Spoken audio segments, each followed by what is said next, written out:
काय गाव श्रीमंत असेल बरोबर आहे खरं खरं मला सांगा मंदिर खूप चांगलं आहे मंदिराची व्यवस्था चांगली आहे किनवट मध्ये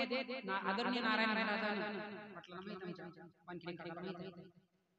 किनवट मध्ये पहिली मोहीम महाराजांना सुरू केली मंदिर हो मंदिर स्वच्छता समजा लोकांना बोलवलं मंदिराचे पुजारी जमा केले मंदिराच्या कमिट्या बोलवल्या त्या कमिट्याला सांगितलं तुम्ही मंदिर किती बी मानाला बांधणं सोपं आहे बांधणं सोपं आहे पण तर मंदिरा देवा पण ते मंदिर पवित्रता मंदिराच्या टिकविणं फार गरजेचं मंदिराच्या पवित्रता टिकायला आज मंदिर आपल्या गावामध्ये बांधले आपल्या मंदिरामध्ये आपण त्याची व्यवस्था केली आहे नसेल ठेवलं तर गावावाल्याचं काम आहे तरुण मुलाचं काम आहे महिलांचं काम आहे समजायचं की आपण त्या मंदिरामध्ये जाऊन व्यवस्था केली पाहिजे झाडझूड केली पाहिजे स्वच्छता केली पाहिजे गावाचा ग्रामदैवत हनुमंत प्रधान सांगितलं हनुमंत मुलाला म्हणा हनुमंत नेमकं काय आहे वाटलं तर YouTube ला बघू शकता हनुमान काल हनुमान जन्म होता निस्ता हनुमंताची पूजा केली हनुमंताची जर पूजा केली तर हनुमंताच्या पूजेचे काय काय फायदा आहे ते उगत नाही बसले त्याची पूजा करणाऱ्याला विघ्न कधीच येत नाही विघ्न कधीच जो यह पढ़े हनुमान चालीसा होय सिद्धि साकी गौरी सा तुलसीदास ज्या हनुमंताचं नाव घेतल्यावर रावणाच्या लंकेतले राक्षस थरथर कापतात हनुमंताचं नाव मग मला सांगा ते हनुमंतराय ग्रामदैवत आहे समर्थासारख्यांनी चळवळ उभी करून 16व्या शतकात भारतामध्ये हनुमान मंदिर स्थापन केले आज जगातल्या पाठीवर सध्या जास्त मंदिरं कोणाची असतील तर हनुमंतरायाची आणि त्या हनुमंतरायाचं ग्रामदैवत मंदिर आपल्या गावात उभं झालंय तुमचं माझं काम काय कमी तुमचं आपण समजा नाही पुजारी भेटला तर येऊन आपण वाटणी करायची इतला काम कधीच संपणार नाही तुम्हाला 15 दिवस वाटायला मी म्हणालो काय नाही मी 15 दिवस आणि 15 दिवसामध्ये मग पूजा करण्यापासून झाडझूड करण्यापासून त्या माणसाची व्यवस्था आपलं ग्रामदैवत जर प्रसन्न आपल्यावर झालं तर आपल्या गावामध्ये कधीच वाद निर्माण होणार नाही निर्माण झालेले वाद संपल्याशिवाय नाही गावामध्ये एकात्मतानंद गावात आनंद तयार होईल तुम्हाला सांगतो गावातल्या हनुमान मंदिरामध्ये हनुमंतराय जर प्रसन्न असले तर कुणाची वाकडी नजर करून गावाला भरण्याची हिंमत राहणार नाही मंदिर बांधलं तर मंदिराची व्यवस्था ही झाली पाहिजे मग आमची चर्चा झाली बुद्धिचं मंदिर बांधताना तुम्ही आवाज खर्च केला मंदिर उभं केलं आज लोक मंदिराकडे चालेल सकाळी गेले की कोणी चालेल पिटी टाकाली विशेष पैशाचा नाही विशेष श्रद्धेचा विषय तुमच्या भावनेचा आपल्या गावामध्ये सुंदर मंदिर आहे बघायला लवकर असं मंदिर होणं शक्य नाही त्याच्यामुळे मला सांगणार तुमच्या गावाच्या तरुणाईला बाबा मंदिराला पुजारी नाही भेटला तर भेटला आता एक कीर्तन झालं की लगेच एक यादी करायची आहे कोण कोण तयार आहे आपले दिवस वाटून घ्यायला सासरामध्ये मी या वाटाला मी इतके दिवस घेतो इतके दिवस मी मंदिराची व्यवस्था करतो केली पाहिजे आणि जर ती केली त्याचं आयुष्य सुखी आहे आयुष्यामध्ये दुःख कधीही येणार नाही भगवान श्री कृष्णाने संदेश दिलाय सवंगडी घेऊन मी गोकुळामध्ये राहिलो गोकुळामध्ये मला आनंद झाला आणि कारण मी माझ्या जीवनामध्ये नाही माणूस माझ्या स्वतःच्या जीवनामध्ये आयुष्यभर वन करत फिरालाय आयुष्यभर फिरून चौकाच्या खांद्यावर जावं लागले आणि जाण्याच्या आधी काहीतरी सुचलं पाहिजे म्हणून तुकाराम महाराजांनी अभंगाच्या दुसऱ्या चरणामध्ये व्यक्त केले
हा घेतला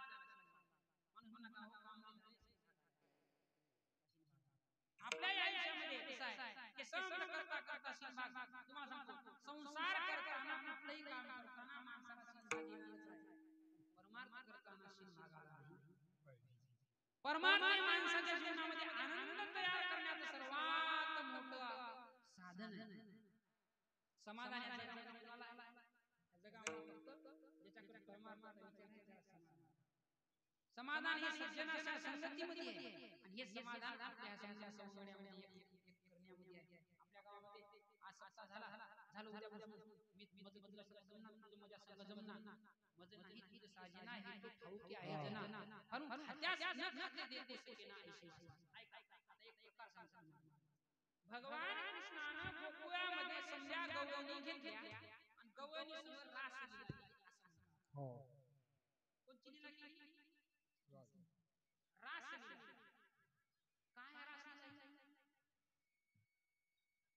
ही रास असं म्हणतात गवळणी म्हणजे वेदाच्या श्रुती हो गवळणी कोण आहे वेदाच्या श्रुती आणि वेदाच्या सृष्टीला भगवान परमात्मा कळला नाही त्या सृष्टी काय म्हणल्या एका दिवशी ब्रह्मदेवाकडे गेल्या आम्हाला सगुण निर्गुण निराकार परमात्म्याचं सगुण साकार अनुभवायचे आणि आम्हाला तेवढं तरी एक वरदान द्या त्यावेळेस त्या सृष्टीला ब्रह्मदेवाने सांगितलं बाई तुम्हाला असा देव कळत नाही कारण देवाला देव तर कुणाला कळलं नाही कुणाला कळलं नाही वेदालाही नाही कळला अनंत पारयाचा कांडाराचा पंढरीचा वेदाला शास्त्राला कळला नाही पुराणाला कळला नाही सृष्टीला मग त्या सृष्टीला वरदान दिलं भगवान ब्रह्मदेवानं म्हणले 8व्या अवतारामध्ये भगवान कृष्ण गोकुळामध्ये जन्मणार आहे त्या ठिकाणी तुम्ही समजा गवळणी श्रुती समजा गवळणी म्हणून जा आणि देव तुम्हाला त्या ठिकाणी अनुभवायचा हो आता लोकांमध्ये त्या गवळणी आल्या ते संसार मी खटला देहाचा संसार खटला पण देहाच्या संसारात देहाच्या नवऱ्या संगती तादात्म्य राहिलं नाही आपलं तादात्म्य जोडलं भगवंतासंग आता कीर्तनात एक मुद्दा सांगला ऐरावणाच्या पत्नीने भगवान मला भेटणार आहे म्हणल्यावर स्वतःच्या नवऱ्याचं मरण सांगितलं हो बरोबर आहे पण लोकांना माहित नाही लोक म्हणतात स्वतःच्या नवऱ्या अरे बाबा हे खिपला नवरा देहाचा आताचा नवरा कोण आहे बरं मला एक माहिती आहे ह्याच्यामध्ये पुरुष कोण आणि स्त्री कोण मी माझ्या पुरुष संस्कृतीने भरलेल्या आमच्यासारख्या पुरुषाला लय मोठा अभिमान आहे पुरुष पण शास्त्रकारांनी पुरुषालाही स्त्री संबोधन केले आणि स्त्रीलाही स्त्री संबोधन स्त्रीला उदाहरण देतो तुम्हाला मी एका दिवशी मीराबाई भजन करत देवाचे श्री कृष्ण गोविंद हरे मुरारी हे नाथ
वाईट कर्माची लाज असली पाहिजे मी सांगणार एकनाथ महाराजांना सांगितलंय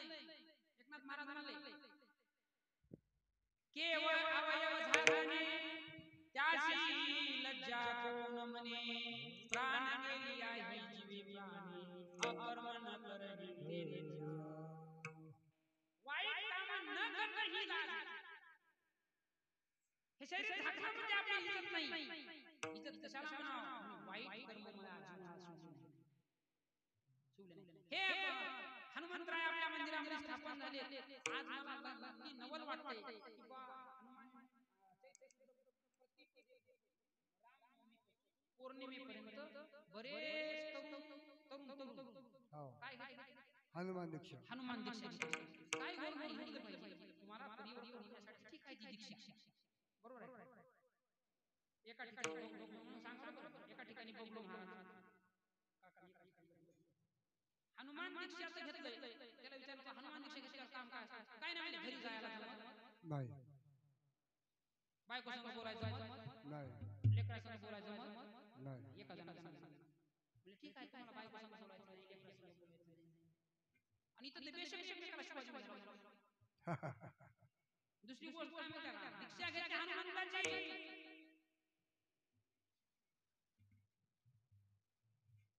नाही घेतली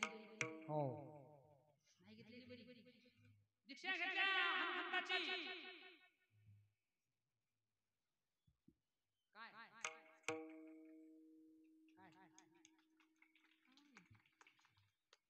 सीतामाईचा शोध घ्यायला गेला हे बदला बसलेला सीतामाईचा शोध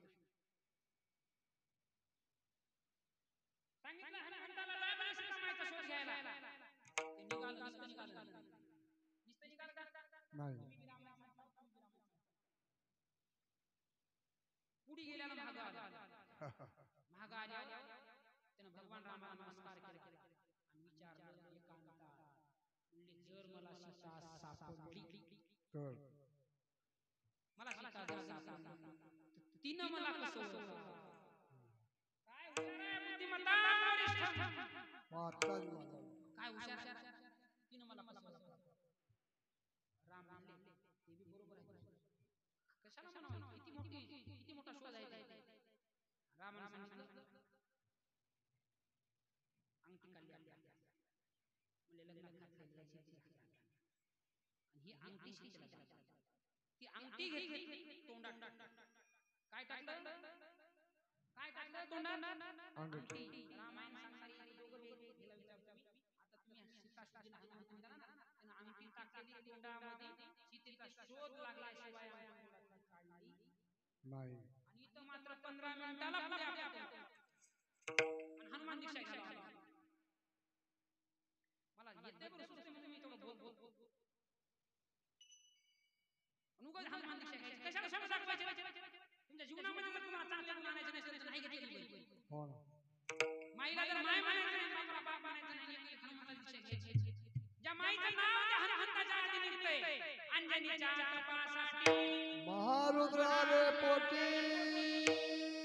लेकराचं म्हणणं लेकराचं काम आहे माय बापाचं नाव घडवायचं बुडवायचं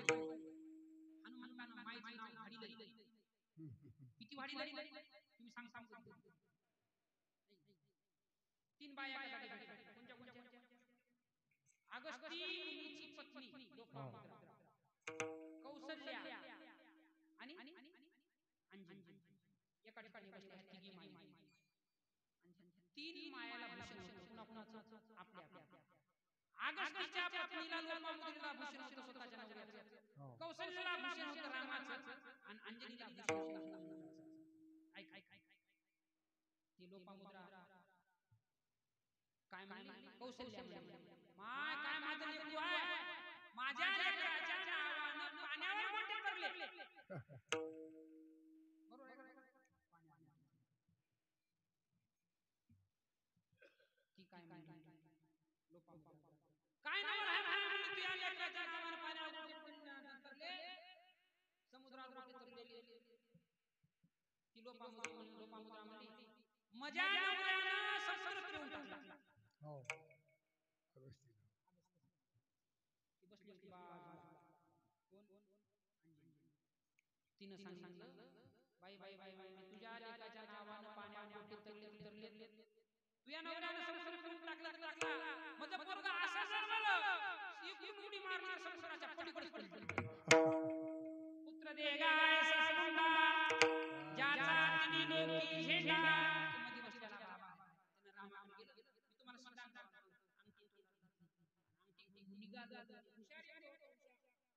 जर ही अंगठीची केंद्र ओळखीची नाही किंवा ओळखीची अंगठी रामाकडे गेलं म्हणलं रामा त्या अंगठीने सीताना जवळ बोलून देव म्हणला लय हुशार झाली देवाने सांगितलं काही नाही एवढंच तिला एकांतात सांग आयुष्यामध्ये नवरा बायकोची एक गुप्त गोष्ट कधीच जगाच्या बाहेर नाही आणि निघल्यावर त्याला नवरा बायको एवढं सांगितलंय हनुमंताला ज्यावेळेस सीता लग्न होऊन माझ्या घरी आली लग्न होऊन घरी आल्यानंतर नवीन नवरी लाजणारी अशा अवस्थेमध्ये एका दिवशी काय झालं सीतेच्या कंचुकीचं मागचं बटन सीतेला लावायला नाही एकांतामध्ये मी ते लावून दिले की कोण सांग एकांतात तिच्या डोक्याला मी पहिला गजरा बांधलाय सीतेनं अंगठीवर भरोसा केला नाही तेव्हा ही एकांतात कोण हनुमंताला सांगितली त्या दिवशी म्हणले सीतेनं असं सांगतात सीता अशोकवनात बसल्यावर डोक्याच्या पदराखाली आल्यानंतर सीतेचं तोंड तिथं कुणालाच दिसलं नाही 6 महिने ज्या दिवशी पदर डोक्यावर टाकला त्या दिवशी पुण्या दिवशी ज्या दिवशी हनुमंताने कोण सांगितली त्या दिवशी सीतेचा पदर सोडून असा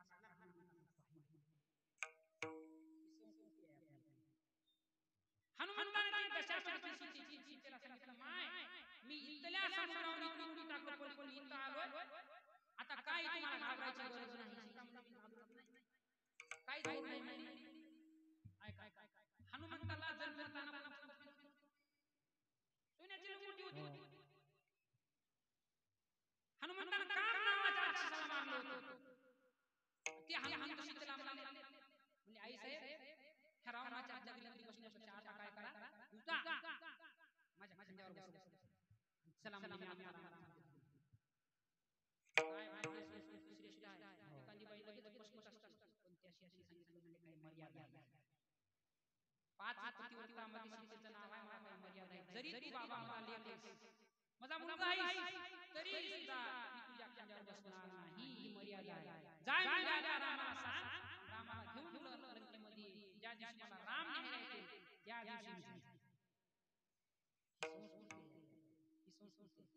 आणि ही संस्कृती आपण आपल्या गावामध्ये रुजवायची का नाही केली पाहिजे एकट्याच माणसाने एक काम करावं झालं एकट्याच माणसाने करावं मी गेल्या वर्षी काला होता काला लोकांची तक्रार होती ना की बाबा सत्ता सुरू झाल्यासारखं होतंय की नाही जगामध्ये उपाशी मुक्त चांगली घालतात देणारे आणि देणारे लोकांना ह्या अशा कामात देवा का म्हणे सत्य कर्म भावे साई देणाऱ्या माणसाला आम्ही असं कीर्तन होत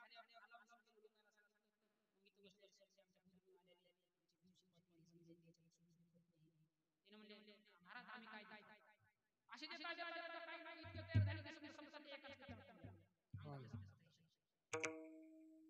आता काय तुम्हाला मागायची गरज नाही हो देणाऱ्या काही देणाऱ्या काय आहे देणाऱ्या पुण्यानं खूप पैसे दिले पैशाचा विनियोग चांगला पाहिजे महाराज आपण शिकाल नाही डोळे बसले एवढे मोठे कार्यक्रम होते महाराजाच्या किती पैसे ज्या कार्यक्रम झाला त्या पैशाचा हिशोब कधी नाही कार्यक्रम झाल्यावर एका घंट्यामध्ये पैशाचा हिशोब घेऊन जे काही पैसे उरले की नाही गेल्या वर्षी सनातन धर्म सेवा समिती हिंदू संमेलन झालं महादेव मंदिरला त्यावेळेस पैसे काही उरले तर उरलेले पैसे लगेच आणि गेल्या वर्षी एक संमेलन झालं शंकराचार्य जयंती गोया करता 24 लगेच समजा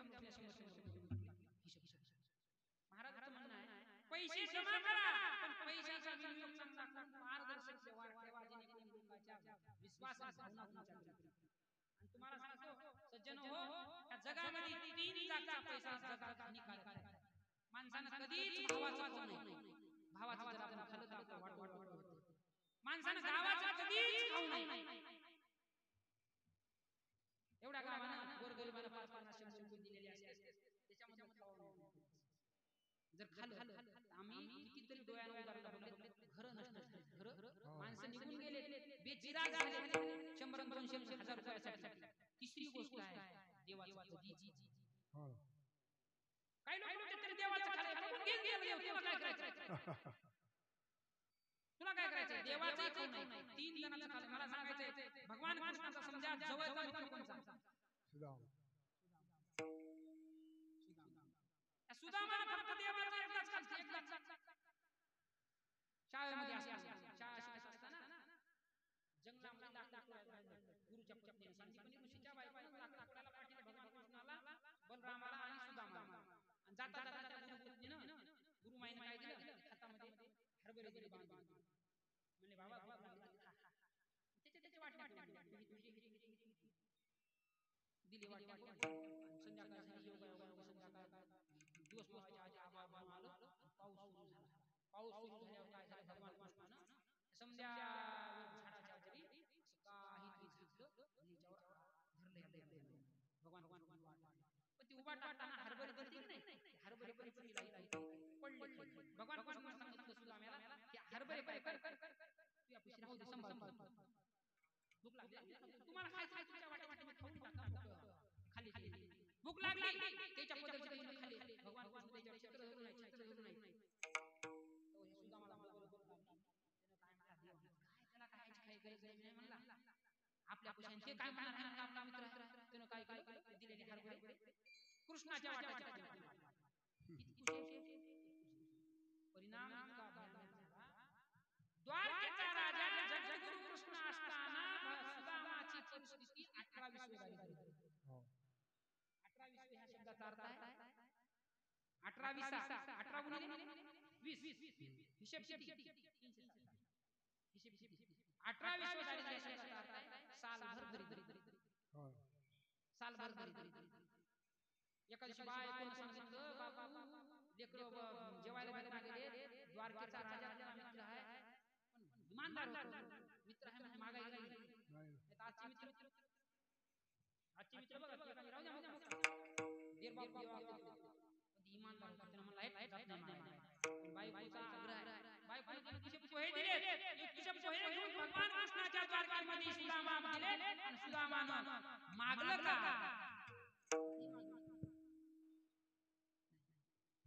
आमच्या संतांनी वर्णन केलंय काठ्याच्या अभंगात. सुदामा ब्राह्मण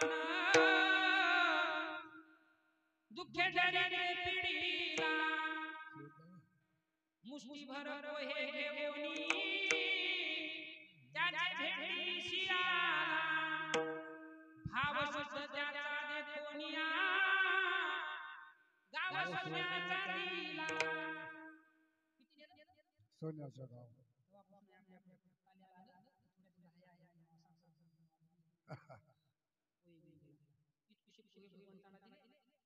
दरिद्र जाता नाही मागणार नाही, पण देवानं सुदाम जाण्याच्या आधी सुदामाची नगरी सुवर्ण नगरी. देवाचं मोठे पण आहे म्हणून आपण सज्जन समजा चांगलं केलं, जास्त आता काही भागायची गरज नाही. हे टिकून राहिलं पाहिजे. संस्कृती नाही टिकून राहिलं पाहिजे. देणारे लोक भरपूर आहेत आणि टिकून ठेवा. त्या माणसाच्या मागे उभा टाका. समजायला संघटित होऊन तरुण पोरायला दीक्षा घ्या बाबा. आपण दीक्षा घेतल्यावर गावाच्या हनुमान मंदिराची व्यवस्था. आता तुम्ही कागद पेन आणा. पूजा करताना आपल्या गावामध्ये 360 दिवसामध्ये किती जण पूजा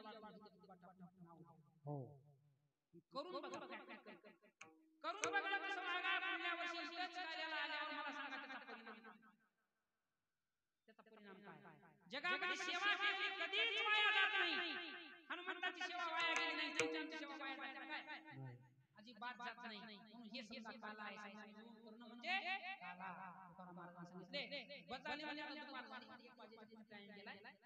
आता काय नाही म्हणले, काय झालं? खांदी भार पोटी भूक काय केयाचे सुख.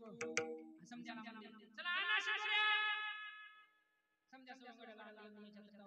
होती, काही सावलीला बसलेले आहे. समजा काही एका ठिकाणी आणल्या. समजा सांगितलं आता आपल्या शिजुऱ्या समजा